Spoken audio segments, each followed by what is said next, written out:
சமீபமாக மிகப்பெரிய ஒரு பேசும் பொருளாக இருக்கிற விஷயம் நம்ம எல்லாருக்குமே தெரியும். என்னென்னா வந்துட்டு அஜித்குமார் அவரோட லாக்அப் மரணம் அப்படின்னு சொல்லிட்டு ஒரு பெரிய ஒரு சரசரப்பு ஒரு பரபரப்பை வந்து பேசிக்கிட்டு இருக்கோம்.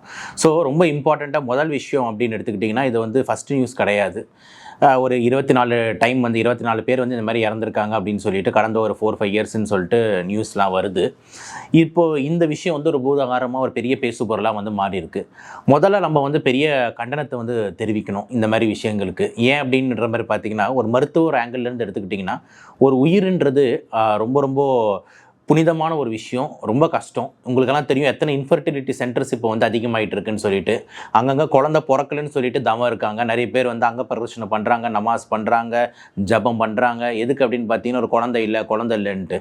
ஸோ அப்படிப்பட்ட ஒரு குழந்தை வந்து பிறந்து வளர்ந்து இப்போ அவருக்கு 29 வயசு ஆகுது. ஓகேங்களா, 29 இயர்ஸ் அப்படின்னு நினைக்கிறேன் அஜித்குமாருக்கு. ஸோ அவர் வந்து நேச்சுரலாக தெரியாமல் ஏதோ ஒரு ஆக்சிடென்ட்லையோ இல்லைனா ஒரு நோயால் இறந்துருந்தார் அப்படின்றனா அது வேற விஷயம். பட் ஆனால் வந்து ஒரு காவல்துறை வந்து அடித்து பீட் டு டெத் அப்படின்ற மாதிரி நடக்குதுன்னும் போது அது எவ்வளோ ஒரு வழி தரக்கூடிய விஷயம்னு யோசிச்சு பாருங்கள். ஸோ இதை வந்து முதல்ல வந்து தடுக்கணும். இது ரொம்ப வன்மையாக கண்டிக்கணுன்றதுல எந்த விதமான மாற்று கருத்தும் இல்லை. ஸோ நம்மளும் வந்து அதை ரொம்ப வன்மையாக கண்டிக்கிறோம்.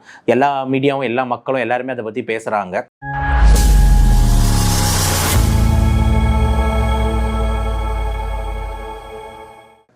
இப்போ இதில் என்ன விஷயம் அப்படின்ற மாதிரி பார்த்தோம்னா, அவர் வந்து ஒரு நகையை திருடிட்டாருன்னு சொல்லிட்டு ஒரு கம்ப்ளைண்ட் கொடுக்குறாங்க. அந்த நகையை திருடினாங்க அப்படின்னும் போது அது ரொம்ப சிம்பிள் கேஸ். இப்போ நகையை ஒருத்தவங்க திருடினாங்க, அவர் மேலே ஒரு டவுட் இருக்குன்னா, அவர் வந்து அந்த வேலட் பார்க்கிங்ன்ற பேரில் வந்து ஒரு 2 ஆட்டோக்காரர்கிட்ட கொடுத்துருக்காங்க. இன்னொரு ஃப்ரெண்டு மொத்தமே ஒரு 3-4 பேர் தான் அந்த காரை ஹேண்டில் பண்ணியிருக்க விஷயம் இருக்குன்னா, அந்த 3-4 பேருக்குள்ளே யாராவது ஒருத்தர் தானே. இதுனா ரொம்ப டிஃபிகல்ட் கேஸாக காவல்துறைக்கு இந்த மாதிரி ஹேண்டில் பண்ணணுன்ட்டு அது யோசிக்கணும். ஏன்னா அது ரொம்ப டிஃபிகல்ட் கேஸு. இந்தியாவில் வந்து அந்த சைக்கோ கில்லர் எங்கே வேணால் இருக்கலாம், இல்லை அந்த கொலையாளி யார் வேணால் இருக்கலாம் அப்படின்ற மாதிரி கேஸாக கிடையவே கிடையாது. ஸோ அந்த 3-4 பேரை வந்து நம்ம விசாரிச்சனாலே தெரியும். ஸோ அது ஒரு ஃபஸ்ட் இம்பார்ட்டன்ட் பாயிண்ட்டு. ரெண்டாவது, இப்போ இருக்கிற நவீன இது யோசிச்சு பாருங்கள், கருவிகளை யோசிச்சு பாருங்கள். ஆர்டிஃபிஷியல் இன்டெலிஜென்ஸ் வந்து இருக்குது. அதே மாதிரி சிசிடிவி கேமராஸ் இருக்குது. செல்ஃபோனை வந்து செயலிகளை வந்து நம்ம வந்து யூஸ் பண்ணி ட்ராக் பண்ண முடியும் அப்படின்னு நிறைய விஷயம் இருக்கும்போது ஈஸியாகவே இந்த கேஸை வந்து இந்த நவீன விஷயத்தை தொழில்நுட்பத்தை யூஸ் பண்ணி விசாரணையை வந்து லைட்டாக மாற்றிருக்கலாமோ அப்படின்றது அது ரெண்டாவது விஷயமா இருக்குது. மூணாவது, இதுன்னா எவ்வளோ பெரிய குற்றம்னு நீங்கள் யோசிச்சு பாருங்கள். இப்போ இதுக்கு ஒரு தண்டனை நிஜமாலே அவர் தான் எடுத்திருந்தா தண்டனை கொடுத்திருந்தா கூட பெரிய அளவில் தண்டனை இல்லையே. ஒரு 2 வருஷம் 3 வருஷம் ஜெயில் அந்த மாதிரி தானே வந்து நம்மளோட சட்டமே சொல்லுது. இதுக்குன்னா ஒருத்தர் தூக்கில் போய் போட போகிறாங்களா? தெரியாமல் திருடுறாரு அப்படின்னும் போது அதுக்கு ஒரு தூக்கில் போடுற தண்டனையா? கிடையவே கிடையாது. அப்படி திருடினாலும் அது தப்பு தான். அதுக்கான தண்டனை இருக்குல்ல, அதுக்கு இப்படி அடித்து கொள்ளணுமா அப்படின்ற ஒரு கேள்வி இருக்குது. ஸோ இந்த மாதிரி பல்வேறு ஆங்கிளில் பார்த்தாலுமே இது எந்த விதத்துலையும் நம்ம ஜஸ்டிஃபையே பண்ண முடியல. ஓகே, இது ஒரு சிம்பிள் கேஸு, ஒரு நகை திருடின கேஸு. நகை திருடினது அவர் தானான்றதே தெரியாது. இன்னொரு விஷயம் சொல்கிறேன், நகை நிஜமான திருடு போச்சாலே தெரியாது, அங்கே நகை இருந்ததுனாலே தெரியாது. அந்த லேடி ஏன் பொய் சொல்லக்கூடாது? அந்த காரில் நகை இருந்தது ஒரு எடுத்துட்டாருன்றதுக்கு என்ன ப்ரூஃப் இருக்குது? அப்புறம் நகை இவர் தான் எடுத்துட்டாருன்னா சரி, இவர் மட்டும் தான் எடுத்தார், கூட 3 பேர் எடுக்கலன்னு என்ன ப்ரூஃப் இருக்குது? இல்லைனா இவர் தான் எடுத்தாருனா கூட அதுக்காக அடித்து கொள்ளணுமா அப்படின்ட்டு பல்வேறு கேள்விகள் அடுக்கிக்கிட்டே போகலாம். இன்னொரு விஷயம் வந்து என்ன சொல்கிறாங்கன்னா, இது எஃப்ஐஆரே போடப்படலை அப்படின்னு சொல்லிட்டு. எஃப்ஐஆரே போடாமல் எப்படி இந்த கேஸ் இப்படி விசாரிக்கிறாங்க? அது ஒரு கேள்வி இருக்குது. இன்னொரு கேள்வி என்னும் போது பார்த்தீங்கன்னா, லாக்அப் டெத்துன்றாங்க. ஆனால் லாக்அப்லேயே நடக்காமல் இது ஒரு மாட்டு கொட்டாய்க்கு பின்னாடி நடந்திருக்கு. இது எவ்வளோ டேஞ்சரு? ஒரு போலீஸ் ஸ்டேஷனில் தான் ஒரு என்கொயரி நடக்கும். நம்மளுக்கு தெரியும், போலீஸோட சிறை இருக்கும், அந்த இடத்துல என்கொயரி ரூம் இருக்கும், அங்கே என்கொயரி பண்ணுவோம். ஸோ பேஷண்ட் வந்தாலும் கம்ப்ளைண்ட் வாங்குவோம், சிஎஸ்ஆர் போடுவோம், எஃப்ஐஆர் போடுவோம், அவங்கள வந்து ரிமாண்ட் பண்ணுவோம், ஒரு காவல்துறையில் வைப்போம், நீதிபதி கிட்ட ப்ரெசென்ட் பண்ணுவோம். அப்படின்ற மாதிரி ஒரு சிஸ்டம் இருக்குல்ல. அந்த சிஸ்டம் இல்லாமல் வரக்கூடிய வீடியோக்கள் பெரிய அதிர்ச்சியை தருது. வீடியோக்களில் பார்க்கும் போது அந்த ஜன்னல் உள்ளேருந்து ஒரு சில பேர் ஷூட் பண்ணியிருக்காங்க. பார்த்தோம்னா ஒரு 3-4 பேர் காவல்துறைன்றாங்க, அந்த யூனிஃபார்ம்லலாம் இல்லை. பட் ஆனால் காவல்துறை வந்து அவங்களாம் காவலர்கள் அப்படின்னும் போது போட்டு என்ன மாடு அடிக்கிற மாதிரி அப்படியே சொல்லவே முடியாது. ஏன்னா மாடு கூட நம்ம அடிக்கூடாதுன்னு நினைப்போம். எந்த இதுவும் நம்ம வந்து தேவையில்லாமையாக ஹார்ம் பண்ணோம். போட்டு அந்த அடி சாத்தடி அந்த அடி போட்டு அடிச்சுக்கிட்டே இருக்காங்க.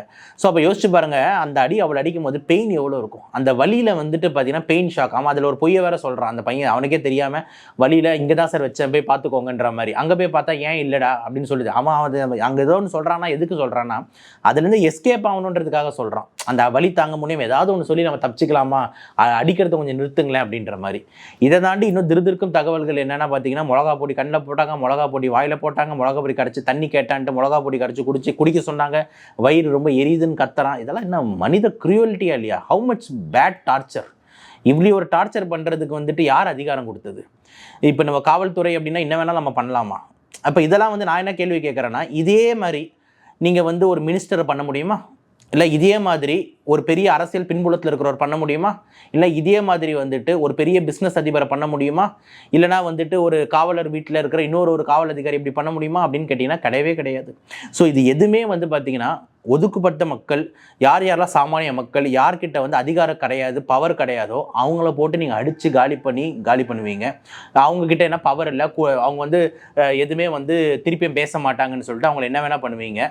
ஆனால் அதிகாரத்தில் வந்துட்டு இருக்கிறவங்க கிட்ட நீங்கள் எதுவுமே பண்ண மாட்டீங்க. அவங்களுக்கு வந்து நீங்கள் வந்து சலாம் போடுறோம் அப்படின்ற போது, அவங்களுக்கு ஃபேவராக பண்ணும் போது, அவன் பண்ணலன்னு கத்துறானா, அவன் குரலை யாரும் கேட்க மாட்டீங்களா? பண்ணலன்னு சொல்கிறவனே போட்டு இந்த அடி அடிக்கிறதுன்றது என்ன விதத்தில் நியாயம் அப்படின்ட்டு பல்வேறு கண்டனத்துக்கூடிய விஷயங்கள் வந்து இதில் இருக்குது. இன்னொரு ஸ்டாட்டிஸ்டிக்ஸ் வந்து கோர்ட்டு கொடுக்குறாங்க. என்னென்னா, இந்த லாக்அப்பில் இருக்கும் போது அங்கே பாத்ரூமில் வந்து தடுக்கி விழுந்து மண்டையில் அடிபட்டு இறந்துட்டார். பாத்ரூமில் தடுக்கி விழுந்து கை ஃப்ராக்சர் ஆகிடுச்சு, பாத்ரூமில் தடுக்கி விழுந்து கால் ஃப்ராக்சர் ஆகிடுச்சு அப்படின்ற மாதிரி வந்துட்டு ஹைகோர்ட் கேள்விக்கு வந்து கேட்குது. என்ன காவல்துறை உங்கள் பாத்ரூமில் இத்தனை பேர் தடுக்கி விழுறாங்க அப்படின்ட்டு. நம்ம என்ன கேட்குறோன்னா, ஏன் காவல்துறை அந்த இதில் பாத்ரூமில் வந்து ஏன் இந்த பிரிசனர்ஸ் மட்டும், யார் வந்து அக்யூஸ்ட் மட்டும் தடுக்கி விழுறான், ஏன் இந்த பாத்ரூமில் வந்துட்டு இவங்க போலீஸ்மேன் யாரும் தடுக்கி விழ மாட்டாங்களா? காவல்துறையில் சேர்ந்த இன்ஸ்பெக்டர் யாரும் தடுக்கி வந்து அவர் கை உடையாதா? இல்லை சப் இன்ஸ்பெக்டர் கை உடையாதா? எப்படி இவங்க கை மட்டும் உடஞ்சிக்கிட்டு இருக்கு? அப்போ இதுல இருந்து கிளியரா என்ன தெரியுதுன்னா வந்துட்டு இதெல்லாம் வந்து ஒரு திசை திருப்பும், இல்லைன்னா ஒரு கண் துடைப்பு நாடகம் மாதிரி தான் தெரியுது. ஸோ ரொம்ப இம்பார்ட்டண்ட்டாக நம்மளோட பாயிண்ட் என்னவா இருக்குது அப்படின்னா, காவல்துறை மேலே பெரிய நம்பிக்கை மக்கள்கிட்ட எப்பவுமே இருக்கணும், ரெஸ்பெக்ட் இருக்கணும், மரியாதை இருக்கணும். அந்த மரியாதையை கெடுக்கிற விதமாக எந்த செயலுமே இருக்கக்கூடாது அப்படின்றது தான் நம்மளோட பெரிய வேண்டுகோள். இந்த மாதிரி விஷயங்கள் வந்து பார்த்திங்கன்னா பண்ணும்போது காவல்துறை மேலே இருக்கிற மரியாதையை தாண்டி அரசாங்கத்துக்கு மேலே இருக்கிற மரியாதையே நம்மளுக்கு வந்து ரொம்ப டவுன் ஆகுது. ஏன்னா காவல்துறை வந்து என்னோட கண்ட்ரோலில் இருக்குதுன்னு சொல்லிட்டு நம்மளோட முதலமைச்சர் சொல்கிறாரு, என்னோட நேர்பார்வையில் இருக்குன்றாரு. அப்படின்னு இருக்கும்போது இந்த மாதிரி சம்பவங்கள் வந்து பார்த்திங்கன்னா அந்த நம்பிக்கையை வந்து உடைக்குது. தயவு செஞ்சு மக்கள் வந்து இந்த மாதிரி சாமானிய மக்கள், இந்த மாதிரி ஏழை மக்களை போட்டு என்ன வேணால் பண்ணலாம், அவங்களுக்கு சொல்கிறதுக்கு யாரும் இல்லைன்னு போட்டு இந்த மாதிரி அடித்து அவங்கள பீட் டு டெத் லெவலுக்கு கொண்டு போகிறதுன்றது வந்துட்டு ரொம்ப வன்மையாக கண்டிக்கிறோம். ஸோ நம்மலாம் வந்து பார்த்திங்கன்னா நம்மளோட குருமி டாக்டரை தாண்டி ஒரு சோஷியல் ஆக்டிவிஸ்ட்டாக, ஒரு நல்ல மனுஷனாக, ஒரு ஹியூமனாக இந்த மாதிரி அநியாயத்துக்கு பக்கம் வந்து நிற்காம நியாயத்து பக்கம் நிற்கிறதுன்றது தான் கரெக்டான அறம். ஸோ அந்த மாதிரி இந்த கேஸில் வந்து அந்த பையன் பண்ணது திருடினது உண்மையே இருந்தால் கூட அதுக்கு ஒரு தண்டனைன்றது 1 வருஷம் 2 வருஷம் இல்லைன்னா அபராதம் தானே தவிர மரணம் கிடையாது. அந்த மரணம் காவல்துறையை கொடுத்தது பெரிய பெரிய தப்பு, அதை போட்டு இப்படி அடித்தது பெரிய தப்பு, அதுவும் ஸ்டேஷனில் வச்சு விசாரிக்காமல் பண்ணது பெரிய தப்பு, எஃப்ஐஆர் போடாதது பெரிய தப்பு, அதை வெளியே வச்சு அடித்து முடிச்சதுன்றது பெரிய தப்பு. இந்த மாதிரி பல்வேறு தவறுகள் வந்து பார்த்திங்கன்னா இந்த கேஸில் வந்து இருக்குது. ஸோ இது ஒரு மருத்துவராக ஒரு ஆங்கிள்லேருந்து பார்க்கும்போது ரொம்ப வலிக்குது. ஏன்னா ஒரு லைஃப்பை காப்பாற்றணுன்றதுக்கு தான் நம்ம இவ்வளோ ட்ரைனிங் எடுத்து வரோம். அந்த லைஃப்பை வந்துட்டு அடித்து உடச்சி காலி பண்ணுறோமே, அப்போ வந்து இது என்ன எவ்வளோ பெரிய கேள்வி. அரசாங்கம் இதுக்கு உரிய பதில் சொல்லணும், உரிய நடவடிக்கை எடுக்கணும். கண்டிப்பாக இந்த மாதிரி ஆட்களை வந்து நம்ம வந்து ஒரு 4-5 பேர் மேலே ஆக்ஷன் எடுத்தால் தான் அடுத்தடுத்து இந்த மாதிரி தவறுகள் நடக்காமல் இருக்கும். ஒரு கரெக்டான விஷயமா அணுகணும், சிஸ்டமேட்டிக்காக அணுகணும், கேஸ் வைஸ் அணுகணும் அப்படின்னு சொல்லி இந்த வீடியோவை முடிக்கிறேன். நம்ம பெரிய கண்டனங்களோட மீண்டும் சந்திப்போம். நன்றி.